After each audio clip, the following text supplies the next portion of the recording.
a lot of the change is internal, but so I was looking at these two books, How Bad Are Bananas, which is about working out your carbon footprint and how you can reduce it.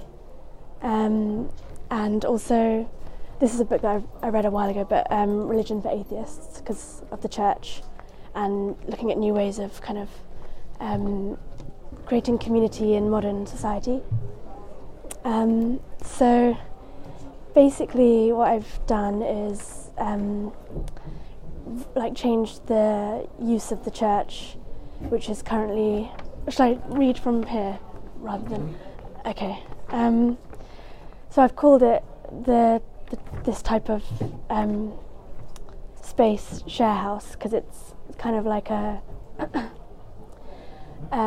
community building, like how a pub is a public house, but it's not just for going there to drink in the evenings, it's like for sharing meals, like all your meals.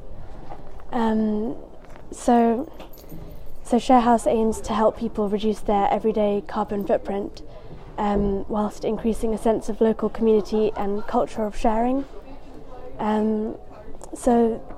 This church represents many church buildings which used to be centres of the community, but many of them are changed, like the use has been changed.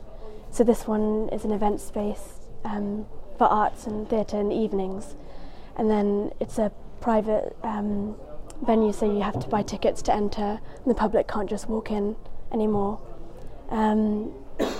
So to reinstate it as a community gathering point, I'm going to retrofit it to become like this communal home for people to share meals, and also so it'll have like a dining hall and a living space, and you can work in the living space as well, so do remote working together there.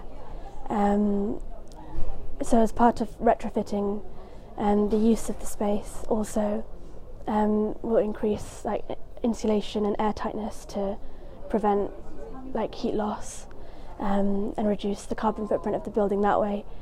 And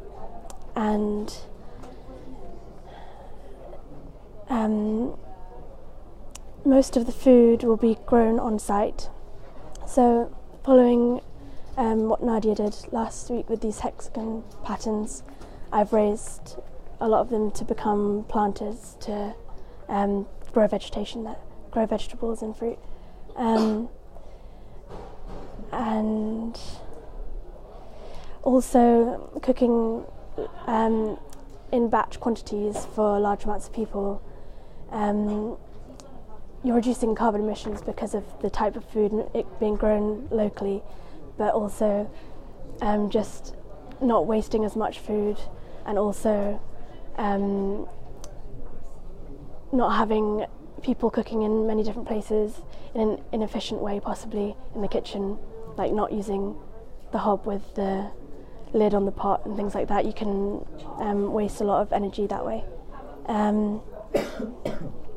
So yeah, it's kind of like an alternative to convenience food, where you buy it in the shop and then take it home and eat alone, but you're getting like convenient meals but in a social setting, and also it's not being packaged or transported to the shops. And this can also create a new typology of housing, which can be more dense, because you're not going to have big kitchens in each of the houses necessarily, because people will share this kind of communal kitchen and dining and living space. So young professionals or single people who want to just rent a smaller place with maybe just a kitchenette and a bedroom can then have these local communal dining and living spaces that they can just walk to get their meals and to socialise with people. And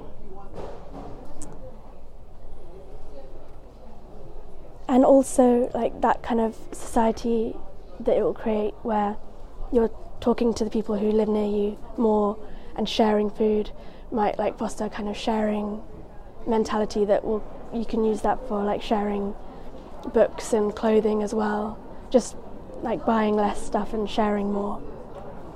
Yeah, and that should help people lower their carbon footprint.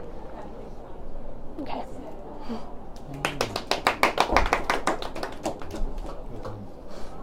Oh, stop filming. Yeah. Yeah. How do you feel? Anxious.